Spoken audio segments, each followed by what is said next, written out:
فأنا ناصح لإخواني بالصدع بالحق تبيض وجوههم. السكوت في مسألة الحزبية يضرها، فاصدع بما تؤمر وأعرض عن المشركين. سلامي على دماج ورجالها والشيخ يحيى ودار العلم يا سعد بانيها. Kemudian kita masuk ke muka surat 82.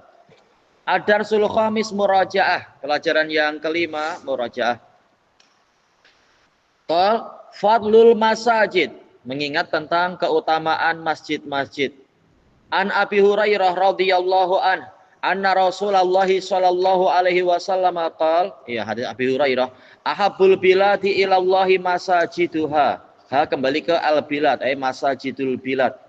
Tempat yang paling Allah sukai dari negeri-negeri itu, di negeri-negeri itu adalah masjid-masjidnya. Berarti kalau suatu negeri tak ada masjid sama sekali, naudzubillah, kosong dari tempat yang paling Allah sukai. Mungkin apa di negara-negara kafir yang tak ada di situ muslim yang punya masjid istilahnya. Tempat yang banyak laknat boleh jadi. Wa abghadul biladi ilallahi aswaquha. Tempat yang paling Allah benci di negeri-negeri itu adalah pasar-pasarnya. Jelas suasananya lain ya. Masuk pasar dengan masuk masjid tetap lain. Ketentramannya, ketenangannya, suasana rahmat, suasana khusyuk, suasana haru, lain jelas. Hadis diriwayatkan oleh Muslim. Kemudian mahiya afdalul masajid. Masjid yang paling utama apa? Dikatakan di sini afdalul masajid hiya al-masajidus salasah. Masjid yang tiga yaitu al-Masjidul Haram. Keutamaannya apa Ismail? Iya, 100.000 kali di masjid, sholat di masjid-masjid yang lain secara umum, betul. Sekalian, di antara keutamaan Masjidil Haram apa juga ya? Ingat tak kira-kira? Kelebihan Masjidil Haram selain dari sisi keutamaan sholat. Itu air zam-zamnya, bukan yang masjidnya. Kelebihan dibanding masjid yang lain. Sebagai apa misalkan, ingat tak? Atau apa? Betul, kiblat muslimin. Ada lagi tak keutamaan Masjid Ka'bah, Masjidil Haram? Ada lagi? Itu kira-kira masuk kemana ya? Kalau dari sisi sholat sudah. Kalau dari sisi pahala boleh nggak perlu dibedakan nggak? Mungkin apa berkah? Ayo, keberkahannya lain. Sampai apa? Boleh untuk dan digalakkan untuk kita bersafar ke sana, bersafar cari berkah karena berkahnya sangat lain. Ada lagi apa? Tarawih di situ. Kelebihannya apa? Kalau tarawih di situ, kembali ke yang tadi nanti, sholat bagikan apa 100.000 kali, lebih utama daripada 100.000 kali sholat di masjid lain. Ada lagi tak kira-kira kelebihannya? Betul, inna awwala baiti wudi'a lin-nasi lalati bi Bakkah. Iya. Dia adalah rumah yang pertama kali dibina untuk ibadahnya manusia. Itu diantara keutamaan Masjidil Haram. Oh iya. Dan juga apa? Iktikafnya. La i'tikafa illa fi salasati masajid. Tak ada iktikaf yang sempurna, yang lebih sempurna daripada iktikaf di 3 masjid. Nah, di antara itu. Nah, kemudian Masjid Nabawi. Bagaimana sholatnya Masjid Nabawi? Keutamaannya? Lebih baik daripada 1.000 tahun sholat. 1.000? Iya, 1.000 sholat. Ayo, 1.000 sholat. Ada lagi tak keutamaan Masjid Nabawi kira-kira? Selain sholatnya dilipatkan 1.000 kali, ada lagi tak? Kelebihan Masjid Nabawi apa? Masjid yang kedua dibina? Bukan kedua, kalau yang kedua dibina adalah nanti. Tapi yang masjid kedua terbaik, masjid kedua terbaik adalah dia. Ada lagi tak? Kelebihan Masjid Nabawi apa lagi? Kira-kira apa lagi ya? Apa lagi ya? Oh, itu tak boleh disatukan nanti orang sufi. Oh, dia dilebihkan karena ada makam Nabi. Oh, tak boleh. Harusnya malah dipisah. Ya? Yang apa? Gimana cara kita mengucapkannya? Dia adalah apa?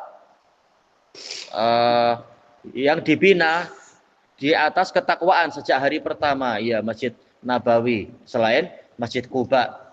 Kelebihan Masjid Nabawi. Kemudian yang ketiga adalah Masjidil Aqsa.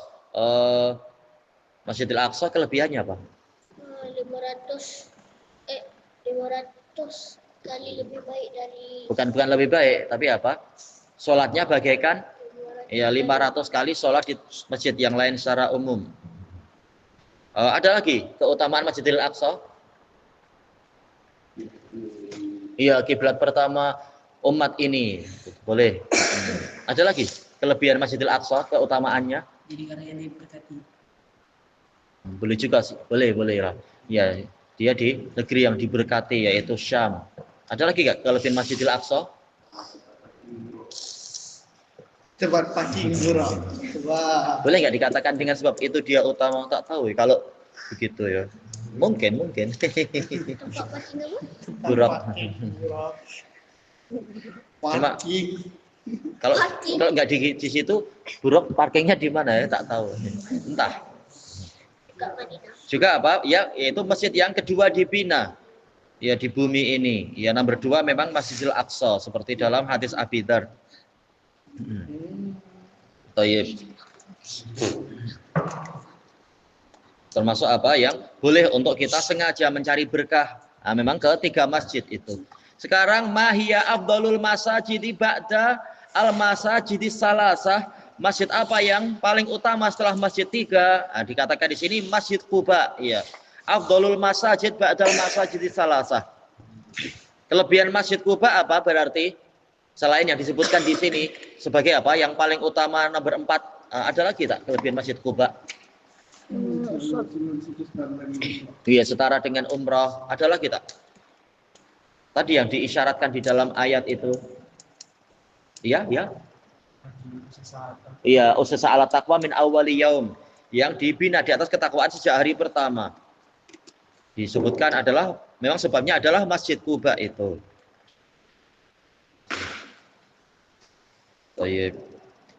Kira-kira ada lagi ya? Boleh dikatakan termasuk masjid yang paling sering dikunjungi Nabi. Setiap dalam 7 hari Nabi selalu apa? Mengunjungi Quba. Nah, Ibnu Umar yang meriwayatkan hadis itu, beliau senantiasa mengunjungi Masjid Quba setiap hari Sabtu. Ada lagi tak kira-kira ya? Masjid Quba. Salat di sana sama dengan umrah. Itu tadi sudah disebut itu. Sekarang kalau ada belum masyi ilal masajid. Adab-adab berjalan ke masjid. Pertama, al-khuruju ilaiha mutatahhiran. Keluar menuju ke masjid dalam keadaan sudah bersuci. Yaitu bersuci di rumah. Ma'a isbaghil wudu, disertai dengan menyempurnakan wudunya. Jadi jangan apa karena masjid dekat, saya setengah wudu di rumah, setengah wudu di masjid. Jangan. Selesaikan dulu di rumah, disempurnakan. Yang kedua, al-masyu ilaiha, berjalan ke masjid itu bisakinatin wa waqar, dengan ketenangan dan kewibawaan.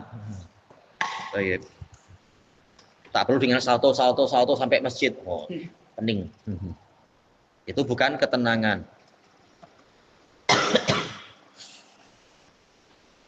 Baik. Perlu nggak pakai helikopter? Halo. Boros minyak, Bang. Yang keempat, idza dakhaltal masjid, jika Anda memasuki masjid, taqul Allahumma ftahli abwaaba rahmatik. Ya Allah, bukakanlah untuk saya pintu rahmatmu, pintu-pintu rahmat, bahkan bukan hanya satu ya, pintu-pintu. Ada lagi doanya selain itu? Ada yang hafal zikir masuk masjid? Boleh. Allahumma sholli ala Muhammad, Allahumma sallim ala Muhammad. Insya Allah digabung tak masalah. Karena apa? Ada 2 hadis tentang itu. Doa yang lain ada yang hafal tak? Bismillah, betul. Datang hadis Bismillah. Sholawat tadi. Ada lagi tak? Doa yang lain yang bahkan apa? Perlindungan dari gangguan setan. Bang, apakah setan ada di masjid? Di mana-mana ada aja ya. Buktinya setelah nggak ada adzan dia datang membisiki kita ini itu. Oh, iya. Bahkan apa? Membisiki agar seseorang membunuh imam, membunuh sahabat di dalam masjid. Menunjukkan setan mungkin aja masuk masjid. Iya, maka kita perlu untuk mohon perlindungan kepada Allah dari gangguan setan ketika masuk masjid. Ada yang ingat doanya enggak? Ya kalau belum mampu itu boleh. A'udzubillahil azim wa bi wajhihil karim wa sultanil qadim minasyaitonir rajim. Ya. Ya mengaji apa? Sih enggak masalah, zikir-zikir secara umum atau baca Al-Qur'an.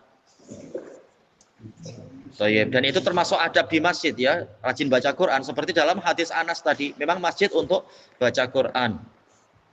Kemudian yang keempat, idza kharajta minal masjid, jika Anda keluar dari masjid, taqul Allahumma inni as'aluka min fadlik, ya Allah sesungguhnya saya memohon kepadamu sebahagian dari kurniamu. Baik. Kurnia Allah terlalu luas. Kita tak mungkin untuk minta semua, tapi min fadlik sebahagian. Yang keenam, taqdimur rijlil yumna, mendahulukan kaki kanan inda dukhulil masjid, tatkala masuk ke dalam masjid. Wal yusra, yaitu mendahulukan kaki kiri indal khuruji min, tatkala keluar dari masjid. Kenapa sekarang minhu dan juga apa masjid? Kalau tadi kan menggunakan istilah apa awal-awal itu ya, masajid tajuknya. Ya jelas satu masjid dulu, satu masjid.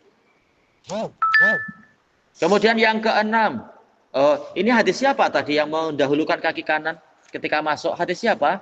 Ya? Bukan. Abu Sa'id. Hah? Abu Sa'id. Ya? Hadisnya siapa? Ayo sama ya, Abu Humaid, Abu Usaid sama. Baik. Kenapa? Ya? Oh ya keluar. Ada yang terlewatkan tidak tentang masalah adab-adab itu untuk yang sebelum kita melanjutkan? Yang hadis Abi Humaid dan Abi Usaid adalah apa? Masalah doa. Tapi masalah kaki adalah hadis Ibni Umar. Kemudian yang terakhir disebutkan di sini yaitu sholatu tahiyatul masjid. Ya, ini wajib untuk yang punya wudu, yang tidak berwudu ya dianjurkan berwudu dulu baru sholat, yaitu untuk menjalankan tahiyatul masjid ini. Tayyib ilahuna wallahu a'lam.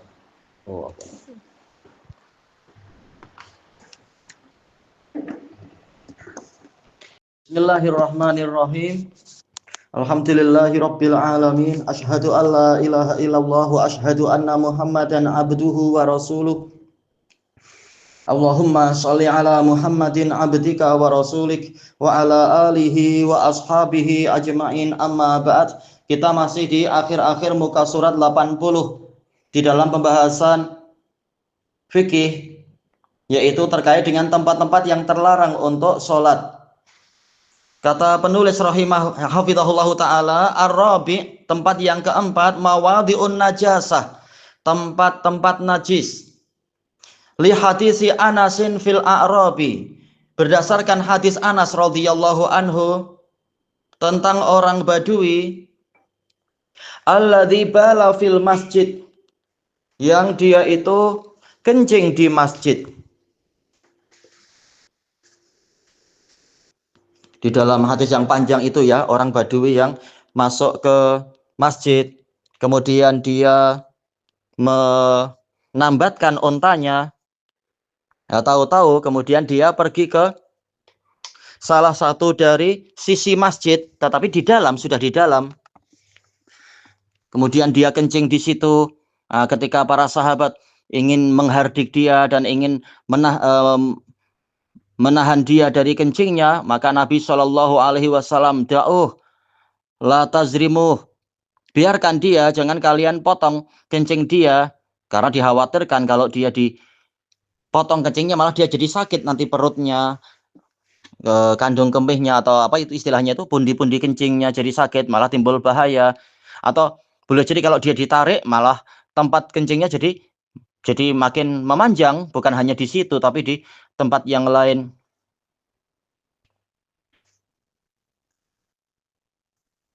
Maka Nabi Shallallahu Alaihi Wasallam melarang. Setelah selesai itu, Nabi memerintahkan para sahabat atau sebagian sahabat untuk mengambil satu gayung air, kemudian mencuci, yaitu mengguyurkan ke tempat ke bekas najisnya itu.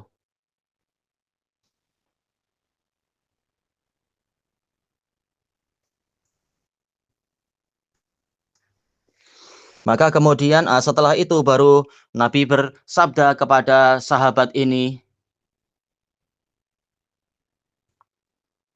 Inna hadal masajid la tasluhu fiha syai'un min hadal baul. Sesungguhnya masjid-masjid ini tidak layak untuk dia terkena kencing itu, yaitu sedikit pun dari kencing ini tidak layak untuk dikencingi. Walal qadar, demikian pula tidak layak untuk dia terkena najis qadar, yaitu berak.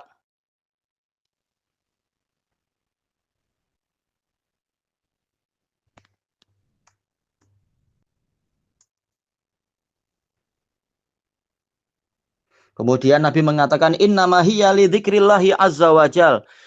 Masjid ini hanyalah untuk berzikir kepada Allah azza wajal.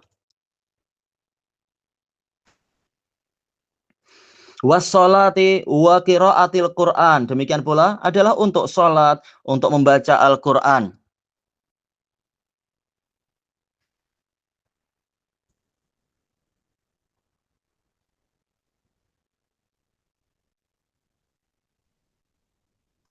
Kemudian dikatakan oleh si penulis di sini rawahu Muslim, diriwayatkan oleh Imam Muslim. Iya, asal hadisnya muttafaqun alaih dari hadis Anas bin Malik. Cuma untuk lafadz ini menyebutkan inna hadhil masajid dan seterusnya, maka ini adalah diriwayatkan oleh Imam Muslim dari hadis Anas. Adapun asal ceritanya, asal peristiwa kencingnya itu muttafaqun alaih dari Anas dan muttafaqun alaih juga dari Abi Hurairah radhiyallahu an. Sisi pendalilannya di sini apa? Yaitu tatkala masjid itu harus disucikan, wajib disucikan dari najis, berarti tak boleh sholat di tempat najis. Dan kita tahu bahwasanya di antara syarat sah sholat adalah sucinya tempat, sucinya badan, dan sucinya pakaian dari najis itu. Dan juga disebutkan tadi, yaitu masjid adalah untuk zikrullah. Dan telah kita lewati dari hadis Laqit bin Sabirah, hadisnya siapa ya? Muhajir bin Kungfut ya radhiyallahu anhu.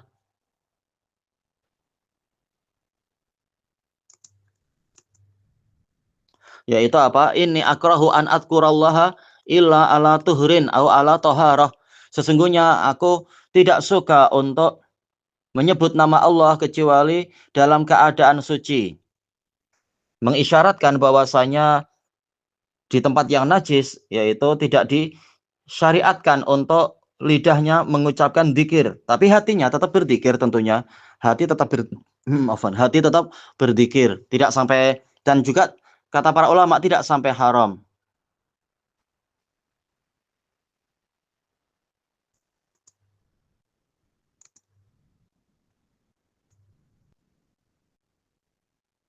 Ya, hadis Muhajir bin Kungfut yang diriwayatkan oleh Imam Abu Dawud. Ini karihtu an adkurallaha illa ala tuhrin au ala toharah. Sesungguhnya aku tidak suka untuk menyebut nama Allah kecuali dalam keadaan suci. Dengan perincian yang telah kita lewati dulu pembahasannya. Demikian pula di tempat najis tidak dianjurkan membaca Al-Quran. Boleh membaca tapi dalam hati. Adapun kalau di lidah maka jangan di tempat najis, tapi keluar dari situ. Kemudian yang ke-5 yaitu mawadhi'ul khasaf, yaitu tempat-tempat terjadinya gempa bumi. Si gempa bumi sebenarnya adalah apa? Adalah yaitu zilzal, tapi khasaf itu adalah kalau ada tanah runtuh atau ada suatu negeri yang terbenam, ada kita katakan khasaf, yaitu penenggelaman. Ada wilayah yang tenggelam atau terbenam ke dalam tanah dikatakan khosaf. Ya, kalau yang benda-benda di bumi, khosaf di bumi yaitu terbenam, tenggelam. Adapun kalau benda langit, khosaf artinya gerhana. Wal azab, tempat azab. Wa dalilu ala dzalika ma jaa fi hadisi Abdullah bin Umar radhiyallahu anhuma anna Rasulullah sallallahu alaihi wasallam qaal la tadkhulu ala haula'il mu'adzabin illa an takunu bakin. Janganlah kalian masuk ke tempat orang-orang yang disiksa itu kecuali dalam keadaan kalian menangis. Fa illam takunu bakin fala tadkhulu alaihim. Jika kalian tidak menangis, maka jangan kalian masuk ke tempat mereka. La yusibukum ma asabahum. Jangan sampai menimpa kalian apa yang menimpa mereka. Muttafaqun alaih. Ya, hadis muttafaqun alaih. Ma'ruf, ini dalam peristiwa apa? Yaitu tatkala Nabi mengadakan perang, ya perjalanan perang ke Tabuk. Nah, beliau tiba di sana, di daerah apa itu? Iya, yang daerahnya kaum Samud. Padahal ini sudah ribuan tahun, tapi jejaknya mungkin masih ada, sehingga Nabi melarang untuk ke situ. Jadi cukup lewat saja, jangan sampai masuk ke situ. Kecuali kalau menangis, sebagaimana dinukilkan oleh Al-Hafidz Ibnu Hajar dari sejumlah ulama yang sebelum beliau, kalau memang mampu sholat sambil menangis, boleh sholat di situ. Kalau tidak, maka jangan, karena dikhawatirkan terkena azab.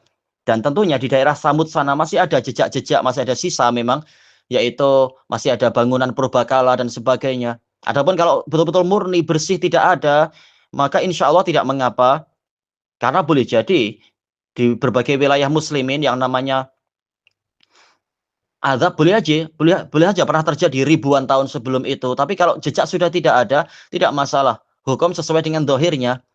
Tidak perlu kita khawatir. Oh, bagaimana tempat ini jangan-jangan dulu pernah ada tempat terkena azab ribuan tahun yang lalu. Nah, itu sudah berlalu. Adapun kalau sekitar azab kecil-kecilan, ini tak masalah untuk orang tetap sholat di situ. Ada aja secara individual orang diazab, bahkan boleh jadi di tanah suci ada orang terkena azab, tapi tidak dikatakan tempat itu adalah tempat azab. Tayyib. Tamarin pelatihan. Mahiyal mawadhi'ul manhiyu anni sholati fiha. Apa saja tempat yang dilarang untuk orang mengerjakan sholat di situ? Ya. Ewa al-maqbarah hammam. Dapat langsung ambil dua, maqbarah dan hammam. Yang kedua, iya tempat mendekamnya unta. Berarti apa? Yang ketiga berarti. Yang keempat, iya tempat najis. Yang kelima, iya tempat terjadinya azab. Azab yang sampai satu negeri istilahnya atau satu wilayah.